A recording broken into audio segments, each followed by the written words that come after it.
श्रीपाद श्री वल्लभ चरित्रामृत. श्री गुरुवे नमः. श्रीपाद राजन शरणं प्रपद्ये. अध्याय दुसरा. सिद्धयोगाचे दर्शन. विचित्रपुरीचा वृत्तांत. मी मरुतोमले या पुण्यस्थळी घडलेल्या रोमहर्षक अनुभवाचे मनन करीत श्रीपाद श्री वल्लभ स्वामींचे स्मरण करीत पुढील प्रवासास प्रारंभ केला. मार्गात अनेक पुण्यात्म्यांचे थोर संतांचे दर्शन घेत मी मार्गक्रमण करीत होतो. या प्रवासात आश्चर्याची गोष्ट अशी की काही न मागता भोजन मिळत असे. पांड्य देशातील कदंब वनात जाईपर्यंत माझ्या शरीराचे वजन क्रमाक्रमाने कमी होत होते. या प्रांतात अति जागृत असे शिवलिंग होते. त्याचे मी दर्शन घेतले व विश्रांतीसाठी शिवालयात थोडा वेळ थांबलो. नंतर प्रवास करण्यास सुरुवात केली. मार्गात मला सिद्ध योगींद्र नावाच्या एका महान तपस्व्यांचा आश्रम लागला. मी आश्रमात जाऊन त्या महापुरुषांचे चरणी नतमस्तक झालो. त्यांनी मोठ्या वात्सल्यपूर्ण भावाने माझ्या डोक्यावर हात ठेवला आणि श्रीपाद श्री वल्लभ दर्शन प्राप्तिरस्तु असा तोंड भरून आशीर्वाद दिला. त्यांच्या चरण स्पर्शाने माझे शरीर कापसाप्रमाणे हलके वाटू लागले होते. ते महायोगी मला म्हणाले, तू दर्शन घेतलेले ते शिवलिंग अत्यंत जागृत आहे. त्याची कथा सुद्धा मोठी रंजक आहे. देवेंद्राने आपल्या सामर्थ्याने अनेक राक्षसांना मारून टाकले, परंतु त्यांच्यातील एक राक्षस पळून गेला व त्याने महादेवाची तपस्या करण्यास सुरुवात केली. तो ध्यानस्थ असताना इंद्राने त्या राक्षसास निर्दयतेने ठार केले. त्याच्या हत्येमुळे इंद्राचे सारे तेज लोप पावले व तो निस्तेज दिसू लागला. या पापाचे क्षालन करण्यासाठी त्याने अनेक तीर्थांचे दर्शन घेतले. पांड्य देशातील कदंब वनात तो आला आणि काय आश्चर्य, तेथील शिवलिंगाच्या प्रभावामुळे तो पूर्वीसारखा कांतिमान तेजस्वी दिसू लागला. त्याला अत्यंत आनंद झाला व त्या क्षेत्राचे महात्म्य जाणून घेण्याची उत्कंठा लागली. इंद्राने ते वन मोठ्या उत्सुकतेने पाहिले तेव्हा त्या दिव्य शिवलिंगाचे दर्शन झाले. मोठ्या भक्तिभावाने त्याने त्याचे पूजन अर्चन केले. नंतर त्या स्वयंभू लिंगावर हे सुंदर असे देवालय बांधले. हे इंद्राने प्रतिष्ठापना केलेले शिवलिंग समस्त पापांचे हरण करणारे असून अत्यंत मंगलदायक आहे. पुण्यवंतांनाच श्री दत्तप्रभूंच्या भक्तांनाच विनासायास याचे दर्शन घडते. मी त्या महायोग्याचे हे वक्तव्य ऐकून अत्यंत रोमांचित झालो होतो. मोठ्या श्रद्धाभावाने त्यांचे चरणकमली मी नमस्कार केला. तेव्हा त्यांनी त्या शिवलिंगाचे पुन्हा एकदा दर्शन घेण्यास सांगितले. मी त्यांच्या आदेशानुसार पुन्हा त्या वनात गेलो. तेथे मला अतिशय सुंदर असे शिवालय दिसले, पण मी पाहिलेले शिव मंदिर हे नव्हतेच. मला हे मंदिर श्री मीनाक्षी सुंदरेश्वराच्या मंदिरासारखे अप्रतिम वाटले. मी मोठ्या श्रद्धेने शिवलिंगाचे दर्शन घेतले व श्री सिद्ध योगींद्रांकडे येण्यास निघालो. तेथील परिसर जनसमुदायाने भरलेल्या एका शहरासारखा वाटला. श्री योगींद्रांचा आश्रम मात्र सापडला नाही. मी श्रीपाद श्री वल्लभ स्वामींचे मनात चिंतन करून पुढे प्रवास करण्यास प्रारंभ केला. तेव्हा सूर्यास्त होऊन अंधकार चोहीकडे पसरला होता. मी मार्गक्रमण करीतच होतो. माझ्या मागून प्रकाशाचा झोत आल्यासारखे वाटल्याने मी मागे वळून पाहिले. माझ्या मागे 3 शीर असलेला एक सर्प येत होता. त्याच्या मस्तकावर 3 दिव्य मणी होते. त्यांचाच प्रकाश मला मार्ग दाखवित होता. मी अत्यंत भयभीत झालो होतो. माझ्या हृदयाचे स्पंदन वाढत होते. मी श्रीपाद श्रीवल्लभांच्या दिव्य नामाचा उच्चार करीत पुढे चाललो होतो. त्या सर्पाचा उजेड मार्ग प्रदर्शन करीत होता. शेवटी मी कसाबसा श्री सिद्ध योगींद्रांच्या आश्रमात पोहोचलो. तेव्हा तो दिव्य सर्प व त्याचा प्रकाश तत्काल अदृश्य झाला. श्री सिद्ध योगींद्रांनी माझे मोठ्या प्रेमाने स्वागत केले व केळीच्या पानात भाजलेले गरम गरम चणे प्रसाद म्हणून दिले. मी ते पोटभर खाल्ले, परंतु माझ्या हृदयातील धडधड कमी झाली नव्हती. तेव्हा त्या दयामूर्ती योगेश्वरांनी मोठ्या प्रेमभावाने माझ्या धडधडत्या छातीवर हात फिरविला. नंतर तो दिव्य हस्त माझ्या मस्तकावरून फिरवला व माझ्या डोळ्यांनाही प्रेमस्पर्श केला. त्या करुणामय स्पर्शाने माझ्या हृदयातील सारी धडधड पार पळून गेली. तसेच मनातील वाईट विचार, दुष्ट संकल्प बाहेर निघून जात असल्याचे जाणवले. हृदय एका अनामिक आनंदाने भरून गेले. श्री दत्त महिमा. श्रीपाद श्री वल्लभ स्वामींचा अनुग्रह संपादन करण्यास योग्यता. यावेळी सिद्ध योगी म्हणाले, तू अगोदर दर्शन घेतलेले शिवलिंग आणि त्यानंतर दर्शन घेतलेले श्री सुंदरेश्वराचे मंदिर ही दोन वेगवेगळी देवालये नाहीत. तुला अशा प्रकारचा अनुभव घडवून आणावा अशी श्री दत्तात्रेयांची अनुज्ञा होती, म्हणून तुला अशी वेगवेगळी मंदिरे दाखविली. श्री दत्तांच्या कृपाप्रसादाने काळास मागे नेऊन देवेंद्राने प्रतिष्ठापना केलेली मूर्ती, त्यावेळचा परिसर तुला दाखविला. तू पाहिलेली सारी सृष्टी श्री दत्तप्रभूंच्या केवळ संकल्पाने भविष्य वर्तमानामध्ये बदलू शकते. वर्तमान काळ भूतकाळात व भूतकाळ वर्तमानात परिवर्तित होऊ शकतो. भूतकाळातील घडलेल्या साऱ्या घटना वर्तमान काळात घडत असलेल्या व भविष्यकाळी घडणाऱ्या साऱ्या घटना श्री दत्तप्रभूंच्या संकल्पानुसार घडतात. एखादी गोष्ट घडणे, न घडणे अथवा वेगळ्या प्रकारे घडण्यास श्री दत्तप्रभूंचा संकल्पच कारणीभूत असतो. ज्या संकल्पाने सृष्टीची उत्पत्ती, स्थिती व लय होतो, त्या महासंकल्पाचे प्रणेते प्रत्यक्ष श्री दत्तप्रभूच आहेत. तेच सगुण रूपात पीठिकापुरम या क्षेत्री श्रीपाद श्री वल्लभ या नावाने अवतरले आहेत.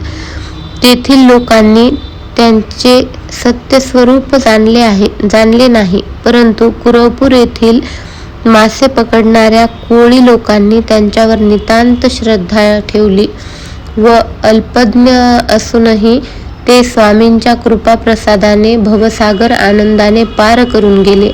श्रीपाद श्री वल्लभांची कृपा संपादन करण्यासाठी आपल्यातील अहंकार पूर्णपणे नाहीसा झाला पाहिजे.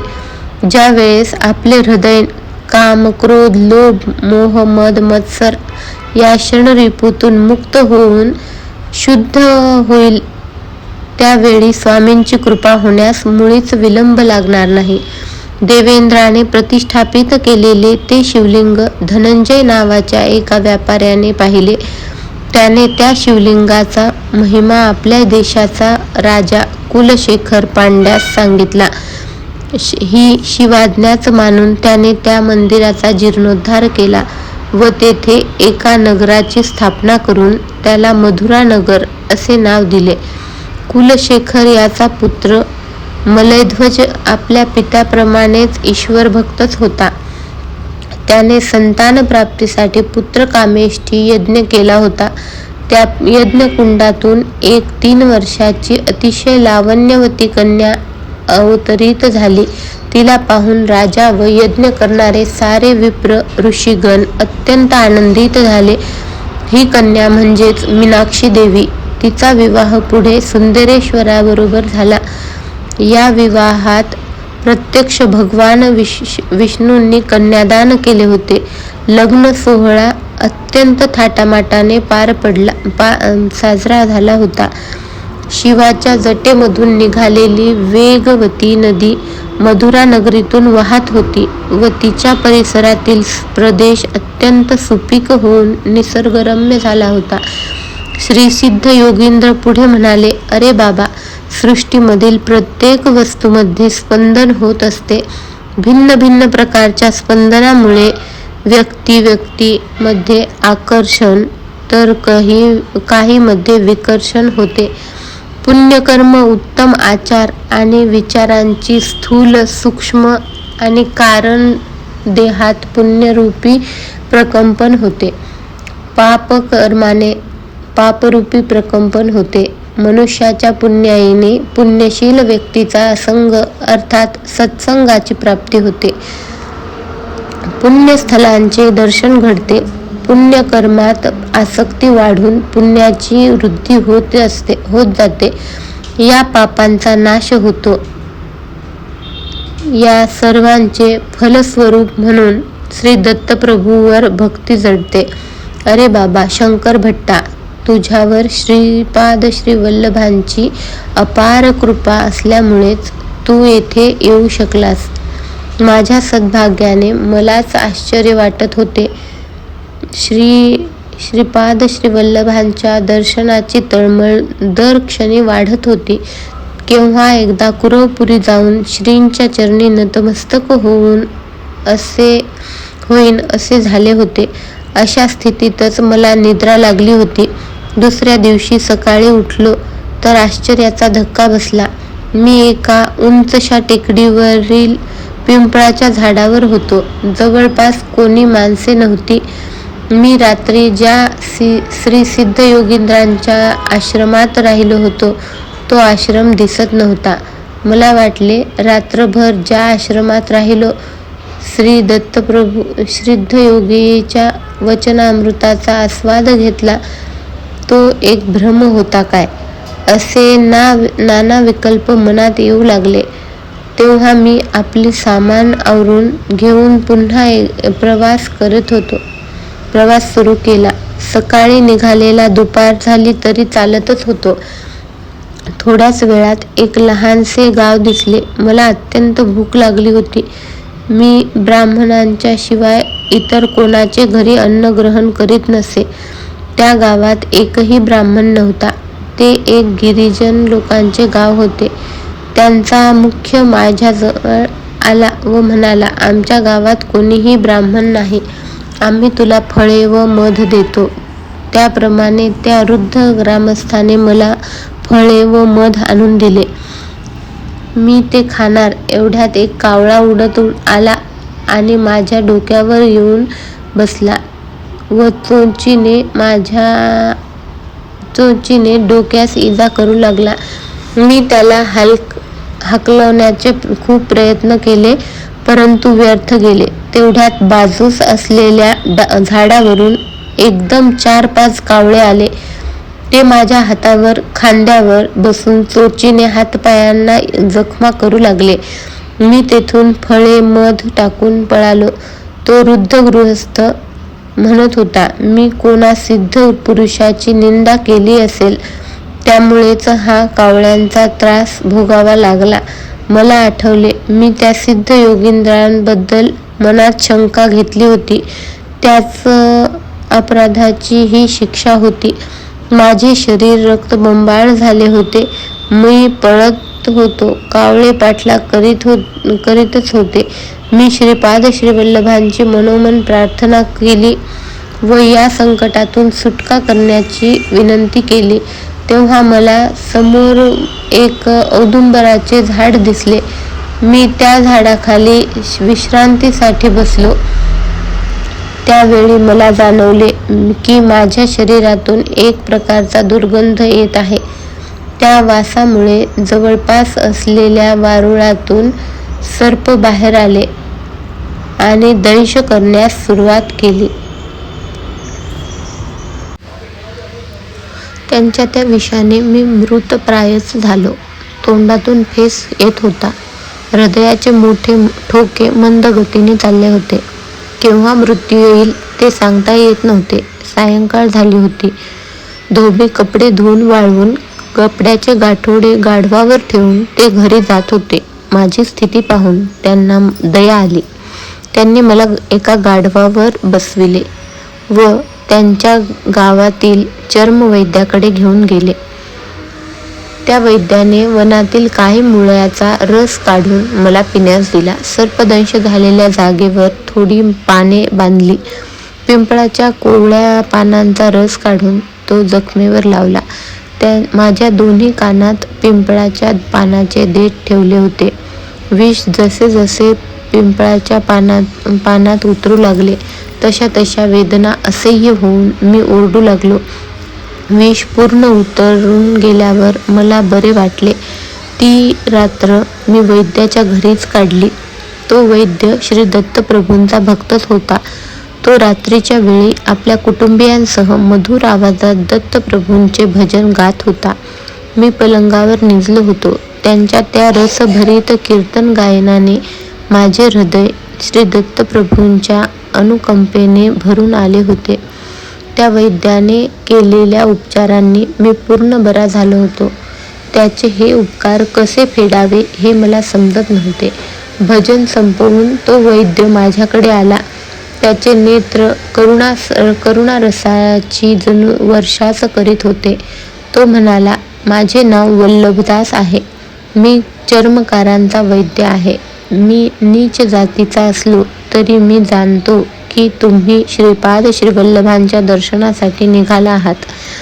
तुम्हाला कावळ्याकडून त्रास झाला व सर्पदंश का झाला ते सुद्धा मला माहीत आहे.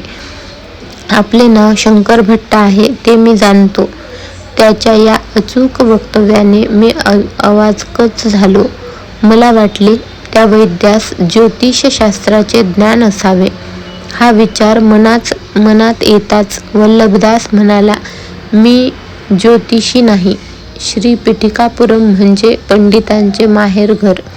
सांगवेदार्थ सम्राट अशी पदवी मिळवलेले श्री मल्हारी बापण्णा अवधानलू यांनी सुद्धा या पुण्यभूमीत निवास केला होता. परंतु हे प्रगाढ वेदज्ञान असलेले पंडित अहंकारामुळे श्रीपाद श्रीवल्लभाचे खरे स्वरूप जाणू शकले नाहीत. शुष्क वेदांत अर्थहीन तर्कवितर्क करणारे पंडित श्रीपाद श्रीवल्लभाच्या कृपेस पात्र होऊ शकले नाहीत. तुला टोचून जखमा केलेले कावळे हे पूर्वजन्मीचे पिठिकापुरम येथील महाअहंकारी पंडितच होते. त्यांनी आपले जीवन श्रीपाद श्रीवल्लभांचे महात्म्य न जाणता आपल्या ज्ञानाच्या अहंकारातच व्यर्थ घालविले. ते मृत्यूनंतर स्वर्गलोकास गेले. तेथे इंद्राने त्यांचा वेदपंडित घनपाठी म्हणून सत्कार केला. परंतु जेव्हा त्यांना भूक लागली व जीव भुकेने व्याकुळ झाला तेव्हा त्यांना खाण्यासाठी कोणी काहीच दिले नाही. इंद्र म्हणाला, तुम्ही पृथ्वीवर असताना दानधर्म केला असता तर एका दाण्यासाठी 1000 दाणे आमच्याकडून मिळाले असते. परंतु तुम्ही कोणाला काही दान दिले नाही, तेव्हा तुम्हाला आम्ही काहीच देऊ शकत नाही. तुम्ही या लोकात स्वेच्छेने कितीही काळ राहू शकता, परंतु अन्न पाण्यावाचून इतर स्वर्गसुखे खरोखर शिक्षेसारखी होती. इंद्र पुढे म्हणाला, हे पंडितांनो, तुम्ही पादगयेसारख्या पवित्र स्थळी राहून सुद्धा श्रद्धा भक्ती निष्ठेने आपल्या पितरांना पिंडदान केले नाहीत. आई वडिलांचा योग्य तो सन्मान न करता त्यांच्या औषध पाण्यासाठी एवढा खर्च झाला असे कृतज्ञतेचे उद्गार तुम्ही वारंवार काढले. श्रीपाद श्रीवल्लभांचा श्री दत्तप्रभूचे अवतार न मानण्याएवढे तुम्ही अंधा झालात. श्रीपाद श्रीवल्लभांच्या नामस्मरणाने पवित्र झालेल्या भक्ताचे रक्त प्राशन केल्यावरच तुम्हास उत्तम गती लाभेल. वल्लभदास सारी कहाणी सांगत होता. तो म्हणाला, शंकर भट्टा, हे कावळे, हे सर्प पूर्वजन्मीचे अहंकारी पंडित होते. त्यांनी तुझे रक्त चाखले व उत्तम गतीस प्राप्त झाले. वल्लभदास पुढे म्हणाला, ब्राह्मण सत्यनिष्ठ असावा, क्षत्रिय धर्मबद्ध असावा, वैश्यांनी व्यवसाय व्यापार, गायीचे रक्षण, क्रय विक्रय आदी व्यवहार करावे, शूद्रांनी प्रेमस्वरूप राहून सेवा करावी. भगवंताच्या भक्तीसाठी मात्र वर्ण जात कुळ श्रीमंत गरीब स्त्री पुरुष असा भेदभाव इथे नसतो. भगवंत भक्ताचा केवळ प्रेमभाव श्रद्धा, दृढ विश्वास पाहतो. मानव कोणत्याही वर्णात जन्मला तरी त्याने स्वधर्मानुसार कर्म करावे. वल्लभदास पुढे म्हणाला, तू लहान असताना विष्णुमूर्तीचे ध्यान श्लोकाचे पठण करीत होतास. त्यावेळी तू विनोदाने एका श्लोकाचा चूक अर्थ आपल्या मित्रांना सांगत होतास. तो श्लोक असा होता, शुक्लांबरं धरं विष्णुं शशिवर्णं चतुर्भुजं प्रसन्नं वदनं ध्यायेत सर्वविघ्नोपशांतये. याचा विनोदार्थ केलेला अर्थ श्री दत्तप्रभूंना आवडला नाही. त्याची शिक्षा म्हणून तुला धोबी लोकांनी गाढवावर बसवून आणले, शेवटी चर्मकारांच्या गावात पोचविले. तुझी अशी दुर्गती करण्यामागे श्रीपाद श्रीवल्लभांचा विनोदाबरोबर तुला काही पाठ शिकवून तुझ्यातील अहंकार दूर करण्याचा मानस होता. त्या दयाघन श्री गुरु श्रीपाद श्रीवल्लभांची प्रत्येक क्षणी आपल्यावर दृष्टी असते, ही गोष्ट ध्यानात असू दे. श्री वल्लभदासांच्या हितोपदेशाने मी कृतकृत्य झालो. माझ्यातील ब्राह्मण असल्याचा अहंकार नाहीसा झाला. मी वल्लभदासांचा पाहुणचार स्वीकारला. 2-3 दिवस राहून पुढे चिदंबरला जाण्यास निघालो. चिदंबरला पोहोचण्याच्या अगोदर विचित्रपूर नावाचे गाव लागले. त्या गावाच्या नावाप्रमाणे राजाही विचित्र वर्तन करणारा होता. त्या राजास एक मुलगा होता, परंतु तो मुका झाल्याने राजा नेहमी उदास असे. त्याला वाटे की ब्राह्मणांनी लोपभूयिष्ठ असा यज्ञ केल्याने याचा मुलगा मुका झाला. तो ब्राह्मणांचा अपमान करून त्यांना गाढवावर बसवून त्यांची मिरवणूक काढीत असे. ब्राह्मणांना दान म्हणून राजगिऱ्याची भाजी देत असे. त्या राज्यात ब्राह्मण आपला अहंकार विसरून अगदी दयनीय स्थितीत प्राप्त झाले होते. एका विद्वान ब्राह्मणास राजाने मूक भाषेवर ग्रंथ लिहिण्याची आज्ञा केली होती. त्या राजाज्ञेनुसार तो राजगुरू ब्राह्मण मूक भाषेवर संशोधन करू लागले होते. शंकर भट्ट आणि राजे महाराजांचा संवाद. राजाच्या सैनिकांनी मला आपण ब्राह्मण आहात का असा प्रश्न विचारला. मी होकारार्थी मान हलविताच आपणास आमच्या महाराजांचे आग्रहाचे आमंत्रण आहे असे म्हणून राजवाड्यात येण्याची विनंती केली. मी त्यांच्याबरोबर राजासमोर उभा राहिलो. मला भीतीने घाम सुटला होता. मी तेव्हा मनोमन श्रीपाद वल्लभांची प्रार्थना केली व नामस्मरण करू लागलो. राजाने मला पहिला प्रश्न विचारला, तेवढ्यास एवढे तर एवढ्याला किती होईल? मी गंभीरपणे उत्तर दिले, एवढ्याला एवढेच. माझ्या उत्तराने राजाला आश्चर्य वाटले व तो म्हणाला, महात्मन, आपण मोठे पंडित आहात. आपल्या दर्शनाने मी धन्य झालो. राजाने आपल्या पूर्वजन्मातील आठवणी सांगण्यास सुरुवात केली. तो त्या जन्मी एक ब्राह्मण होता. त्याच्या घरी राजगिरा पिकत असे. ती भाजी तो सर्वांना मुक्त हस्ताने देत असे. त्याच्या सहाध्यायी ब्राह्मणाकडून यजमानांच्या घरी पूजा अर्चा अभिषेक आदी करून घेत. यजमानांनी दिलेली दक्षिणा मात्र स्वतः घेऊन अगदी अल्पशी त्या गरीब ब्राह्मणास देत असत. त्यांच्या घरची राजगिऱ्याची भाजी सुद्धा फुकटच घेत. कालचक्र फिरत गेले. दुसऱ्या जन्मी तो गरीब ब्राह्मण राजा म्हणून जन्मला आणि त्याला त्रास देणारे लुबाडणारे ब्राह्मण दुसऱ्या जन्मी सुद्धा त्याच राज्यात ब्राह्मण म्हणून जन्मले. तो राजा पूर्वीच्या जन्मी दिलेल्या राजगिऱ्याच्या भाजीच्या दानाच्या कैकपट या जन्मात दान देत होता. त्याला अचाट दानाचे फळ काय मिळेल याचे उत्तर हवे होते. मी राजाला म्हणालो, महाराज, राजगिऱ्याची भाजी कितीही दान केली तरी तिच्या 100 पटीने तीच भाजी आपणास मिळेल. सध्याच्या परिस्थितीत रत्न, मणी, सोने आदी दान करणे तुझ्या हिताचे आहे. माझ्या उत्तराने राजास आनंद झाला. आता दुसरा प्रश्न मूक भाषेचा होता. राजगुरूंनी माझी परीक्षा घेण्यासाठी आपली 2 बोटे दाखवून 1 का 2 असे खुणेनेच विचारले.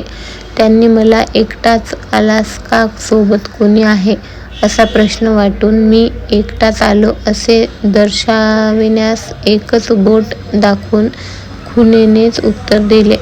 त्यानंतर त्यांनी मला 3 बोटे दाखविली. 3 संख्या पाहताच मला दत्तात्रेयांची त्रयमूर्ती आठवली. तुम्ही दत्तभक्त आहात का असा प्रश्न वाटला.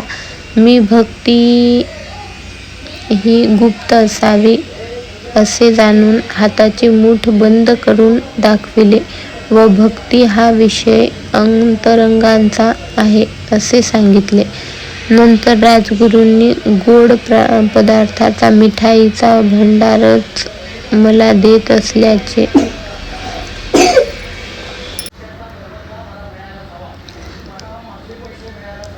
असल्याची खूण म्हणून तसे हातवारे केले, परंतु मी हाताने ते नाकारले व माझ्याजवळ असलेले पोहे पुरचुंडीतून काढून त्यांना दिले.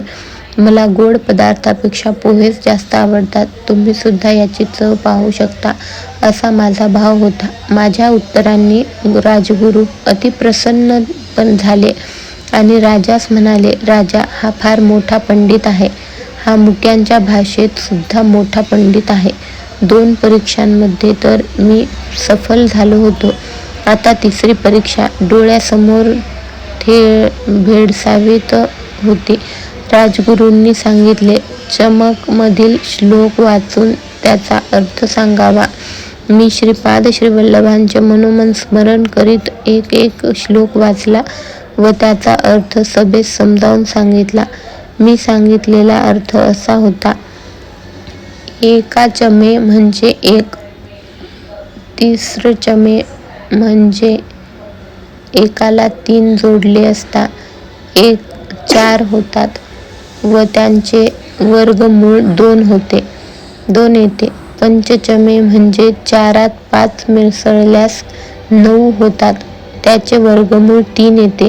सप्तचमे वर आलेल्या 9 मध्ये 7 मिसळल्यास 16 येतात व त्याचा वर्गमूळ 4 येतो. 9चमे म्हणजे वरील 16 संख्येत 9 मिसळले असता 25 येतात व त्याचा वर्गमूळ 5 येतो. एकादशचमे म्हणजे वरील 25 मध्ये 11 मिसळल्यास 36 येतात व त्याचे वर्गमूळ 6 येते. त्रयोदशचमे म्हणजे वरील 36 संख्येत 13 मिसळल्यास 49 येतात व त्याचे वर्गमूळ 7. पंचदशचमे म्हणजे वरील 49 संख्येत 15 मिसळले असता 64 होतात व त्याचे वर्गमूळ 8 येते. सप्तदशचमे याचा अर्थ वरील 64 संख्येत 17 मिसळले असता येणारी संख्या 81 आणि त्याचे वर्गमूळ 9. नवदशचमे म्हणजे वरील 81 संख्येत 19 मिसळले असता 100 होतात व त्याचे वर्गमूळ येते 10. एकविंशतिचमे म्हणजे वरील 100 या संख्येत 21 मिळविल्यास संख्या 121 होते व त्याचे वर्गमूळ येते 11. त्रयोविंशतिचमे वरील 121 संख्येत 23 मिळविले असता 144 होतात, त्याचे वर्गमूळ येते 12.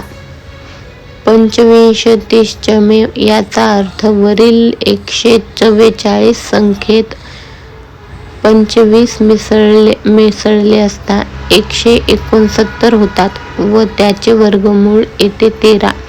सप्तविंशतिचमे याचा अर्थ वरील 169 मध्ये 27 मिसळले असता 196 होतात व त्याचे वर्गमूळ येते 14.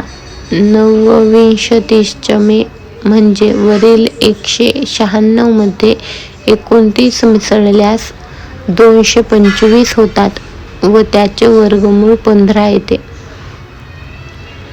31 याचा अर्थ वरील 225 मध्ये 31 मिळविले असता 256 येतात आणि त्याचे वर्गमूळ येते 16.